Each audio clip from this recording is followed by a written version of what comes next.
السلام علیکم پیارے دوستو، بسم اللہ الرحمن الرحیم۔ سچے اور دلچسپ واقعات سننے کے لیے ہمارے چینل کو سبسکرائب کریں۔ ایک بادشاہ جس کا نام شداد تھا، اس نے زمین پر ایک بہت ہی بڑی جنت بنائی تھی۔ یہ جنت اس نے کیوں بنائی تھی اور یہ جنت کتنے سالوں میں بنائی گئی تھی؟ شداد اور اس کی جنت کا کیا انجام ہوا؟ اور حضرت اسرائیل علیہ السلام کو شداد کی روح قبض کرتے وقت کیوں رحم آیا تھا؟ آج ہم آپ کو اس ویڈیو میں شداد اور اس کی جنت کے بارے میں ساری معلومات دیں گے۔ قوم عاد دنیا کی سب سے زیادہ طاقتور قوم تھی۔ قوم عاد میں خود عاد کے دو بیٹے شدید اور شداد سطح عرض پر بے مقام ملک شام شاہانہ شان و شوکت کے ساتھ ابھرے، اور ان میں سے شداد نے تو ایسی بلندی حاصل کی جو تاریخ میں کسی نے ایسی بلندی حاصل نہیں کی۔ شدید و شداد دونوں حقیقی بھائی تھے۔ ان کا باپ عاد بن املاک تھا۔ یہ بڑی سلطنت کے مالک تھے۔ ان کا دارالحکومت ملک شام تھا۔ ان کی حکومت بہت پھیلی ہوئی تھی۔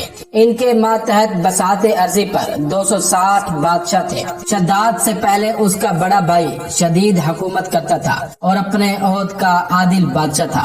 اس زمانے میں حضرت ہود علیہ السلام خدا کے نبی تھے۔ حضرت ہود علیہ السلام شدید کے پاس تشریف لے گئے اور اس سے کہا کہ مجھے خداوند کا حکم ملا ہے کہ میں تجھ سے ایمان لانے کو کہوں، اس لیے میں تمہارے پاس آیا ہوں۔ یہ دنیا چند روزہ ہے، یہ شان و شوکت عارضی ہے، موت سے کسی کو نجات نہیں، عالم آخرت کی زندگی جاویدانی ہے۔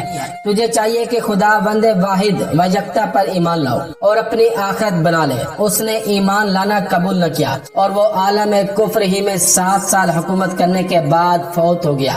شدید کے مرنے کے بعد اس کا بھائی شداد تمام سلطنت کا واحد بادشاہ قرار پایا۔ کتاب مجمع البحرین میں ہے کہ شداد ساری دنیا کا بادشاہ بن گیا تھا۔ کتاب عجائب القصص میں ہے کہ شداد نے مغرب و مشرق پر ظلم و جور، قہر و غضب کے ذریعے سے قبضہ کر لیا تھا۔ ایک روایت میں ہے کہ وہ کیمیا گھر تھا اور سارے عالم ارضی پر چھایا ہوا تھا۔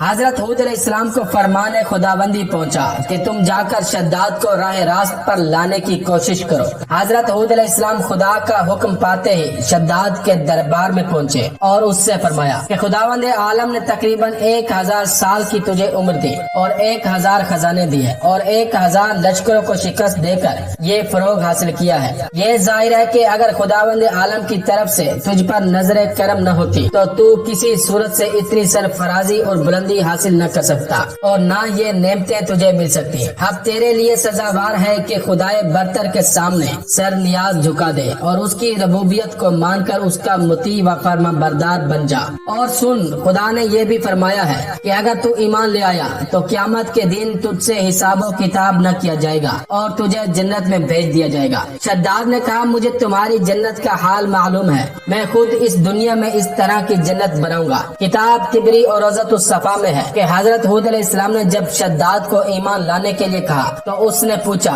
کہ اگر میں اپنی جبروت کے ساتھ تمہارے خدا پر ایمان لاؤں تو تمہارا خدا مجھے کیا دے گا؟ حضرت ہود علیہ السلام نے فرمایا کہ تجھے یہاں جو کچھ دیا ہے اس میں اور اضافہ کر دے گا اور تیرے مرنے کے بعد تجھے جنت میں داخل کر دے گا۔ اس نے دریافت کیا کہ جنت کیا چیز ہے۔ حضرت ہود علیہ السلام نے جنت کی ثنا و صفت کی اور اس کی تفصیل بیان فرمائی۔ شداد بولا کہ یہ تو کوئی خاص چیز نہیں ہے کہ جس کے لیے میں اپنے مسلک کو چھوڑ کر تمہارے مسلک پر آ جاؤں۔ اے ہود، میں نے اس وقت عزم بالجزم کر لیا ہے کہ اسی زمین پر باغ ارم لگاؤں گا اور تعمیر جنت کا گل کھلاؤں گا۔ حضرت ہود علیہ السلام پیغام خداوندی پہنچانے کے بعد واپس تشریف لے آئے اور شداد تعمیر جنت کی طرف متوجہ ہو گیا۔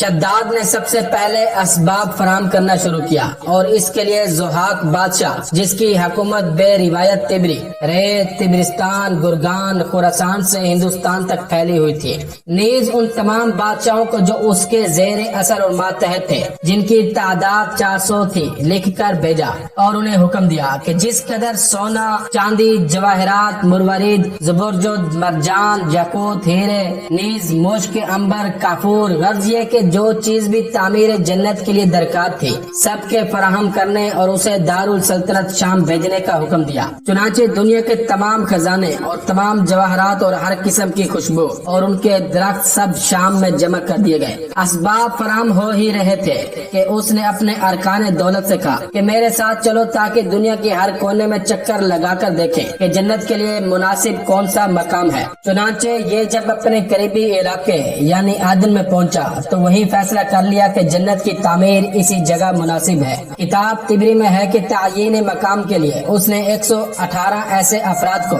जो उसके लिए मौजू और मुनासिब थे अतराफ आलाम में रवाना कर दिया। वो लोग दुनिया का चक्कर लगाकर जब आदन में पहुंचे तो उन्होंने तमाम मकामात पर यहाँ की सरजमीन को तरजीह दी।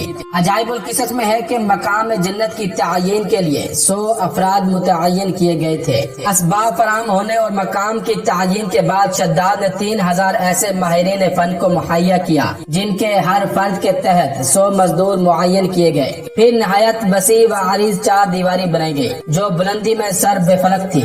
इस दीवार में एक ईंट सोने की और एक ईंट चांदी की लगाई गई। फिर इसके अंदर एक अजीबो गरीब किस्म के बाग की तामीर व तश्कील की गई जो सोने से बनाया गया था और तमाम जवाहरात इसमें टिके हुए थे और वो इस तरह टांके गए थे कि उनका निकालना दुश्वार था। उसके खम्बे बलौर के बनाए गए और नहरें जारी की गई जिनमें संगरेजों के बजाय जवाहरात रुल रहे थे। फिर 4 दीवारी के ऊपर 1000 कसर तैयार किए गए जिनके सतून जबरजोदे सब्ज और याकूत के बनाए गए। कसरों में जवाहरात के गुरफे बनाए गए और 12,000 कंगरे लगाए गए। फिर बागात यानी दरख्त लगाए गए जिनके तने सोने और चांदी के थे और शाखें याकूत सुर्ख की, पत्ते जमुर्द और जबरजोद के लगाए गए और शगुफे चांदी के थे और दीगर मुनासिब जवाहरात के बनाए गए थे। फिर उन दरख्तों में मेवादार दरख्त जमाए गए जिनसे मुख्तलिफ किस्म के मेवे पैदा होने लगे। उसमें नहरें जारी की गई, वो पानी, दूध, शहद और शराब की थी। फिर उस बहिश्ते अर्जी में 4 मैदान बनाए गए जिनमें बेहतरीन किस्म के दरख्त मेवादार लगाए गए और हर मैदान में 1-1 लाख कुर्सियां सोने और जवाहरात से मुरत्तब की हुई बिछाई गई और हजारों किस्म के खाने का इंतजाम किया गया और हूर व गुलामों की जगह अतराफ आलम से जमा की हुई हसीन तरीन लड़कियां और हसीन तरीन लड़के फराहम किए गए।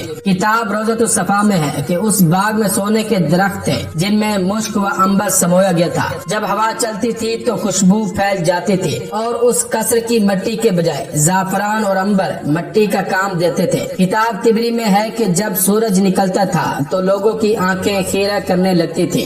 अजाइबुल किस्स में है कि उस दरख्त की बुलंदी 300 गज थी। शद्दाद की जन्नत को तैयार होने में 300 साल लगे थे। किताब तिबरी और रोज़तुल सफा में 500 साल मरकूम है। किताब मजमा उल बहरैन में 300 साल तैयारी के और 900 साल शद्दाद की उम्र के लिखे हुए हैं। किताब कमालुद्दीन में है कि उस जन्नत के तमाम कसूर जबरजद के खम्बों पर बनाए गए थे। क़िससुल अंबिया जज़ायरी में है कि ये जन्नत जब 300 साल में तैयार हुई और इसकी इतला शद्दाद को दी गई और तफसील बताई गई तो उसने कहा कि जाओ और इसके गिर्द एक किला बनाओ और उसके गिर्द 1000 इमारतें तैयार करो और उन पर झंडा नस्ब करो और उन महलों में हमारे 1000 वजीरों को रखने का बंदोबस्त करो। वो लोग वापिस आए और आकर 10 साल में इसकी तकमील की। दोस्तों, शद्दाद की मौत के बारे में चंद रिवायात हैं। तवारीख में है कि जब शद्दाद की जन्नत बिल्कुल मुकम्मल हो गई तो शद्दाद को इतला दी गई। शद्दाद हज़र मौत में रहता था। वो अपने अरकान दौलत और 200 वजीर और 30,000 अफराद को लेकर अपनी तामीर की हुई जन्नत को देखने के लिए चला। एक रिवायत की बिना पर जब 24 घंटे का फासला रह गया तो रास्ते में ही फौत हो गया और दूसरी रिवायत की बिना पर वो जन्नत के दरवाजे पर फौत हुआ था। अल्लामा अब्दुल वाहिद हनफी रकम तराज है कि शद्दाद अपने पूरे जाओ हशम के साथ अपनी तैयार कराई हुई जन्नत की बैरूनी 4 दीवारी में दाखिल हुआ। उसके हमरा जो लोग थे उनमें से 200 खसूसी अफराद उसके हमरा उस 4 मैदानों तक गए थे जो पहली 4 दीवारी के अंदर थे। शद्दाद उनको वहाँ छोड़कर एक शख्स को हमरा लिए हुए जन्नत में दाखिले के लिए आगे बढ़ा। जब दरवाजे के करीब पहुँचा तो देखा कि एक शख्स खड़ा है। पूछा कि तू कौन है? उसने कहा मैं मलकुल मौत हूँ। शद्दाद ने कहा तू यहाँ किस लिए आया है? उसने कहा तेरी रूह कब्ज करने। शद्दाद ने कहा मुझे इतनी मोहलत दे दे कि मैं अपने घोड़े से नीचे उतर आऊँ। उसने कहा कि खुदा का हुक्म नहीं है। गर्ज ये कि उसका एक पाँव रुकाब में था और एक दरवाजे पर कि मलकुल मौत ने रूह कब्ज कर ली। इसके बाद हजरत जिब्राइल अलैहिस्सलाम ने एक मुहिब आवाज बुलंद की जिसकी वजह से उसके तमाम हमराही फौत हो गए और शद्दाद की जन्नत जमीन में गायब हो गई। मौलाना फरमान अली हाशिए कुरान मजीद सफा नंबर 946 में लिखते हैं कि उस जन्नत शद्दाद को बाग इरम इसलिए कहते हैं कि शद्दाद ने उसका नाम अपने दादा इरम बिन साम बिन नूह के नाम पर रखा था। किताब कमालुद्दीन में है कि ये जन्नत खुदा से सरकशी के तौर पर बनाई गई थी। मुआरिख हरवी रकम तराज है कि एक मरतबा हजरत इजराइल अलैहिस्सलाम से खुदा ने पूछा कि तुमने बेशुमार अफराद की रूह कब्ज की है, ये बताओ कि कभी तुम्हें किसी पर रहम भी आया है या नहीं। मलकुल मौत ने जवाब दिया कि सिर्फ 2 मौके ऐसे गुजरे हैं जिनमें मेरा दिल पसीजा है और मुझे रहम आया है। पहला वो मौका था जब एक कश्ती में एक बच्चा पैदा हुआ था और कश्ती टूट गई थी और हुक्म खुदा से मैंने उस बच्चे की माँ की रूह कब्ज कर ली थी। फिर वो बच्चा एक तख्ते पर लेटा हुआ समंदर में बह रहा था। दूसरा मौका इसी शद्दाद का है कि उसने सैकड़ों साल में जन्नत तैयार की और वो उसे देख न सका।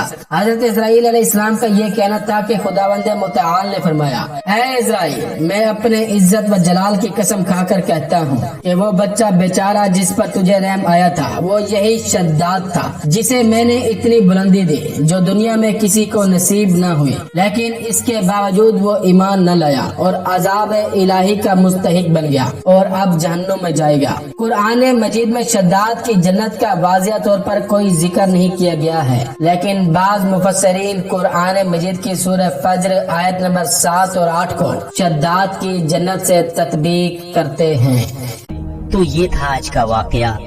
दोस्तों, अगर वाकया पसंद आया हो तो इस वीडियो को लाइक करें, कमेंट करें और शेयर करें, और इसी तरह के सच्चे और दिलचस्प वाकयात सुनने के लिए हमारे चैनल को सब्सक्राइब करें। अस्सलामु अलैकुम वरहमतुल्लाहि वबरकातुहू।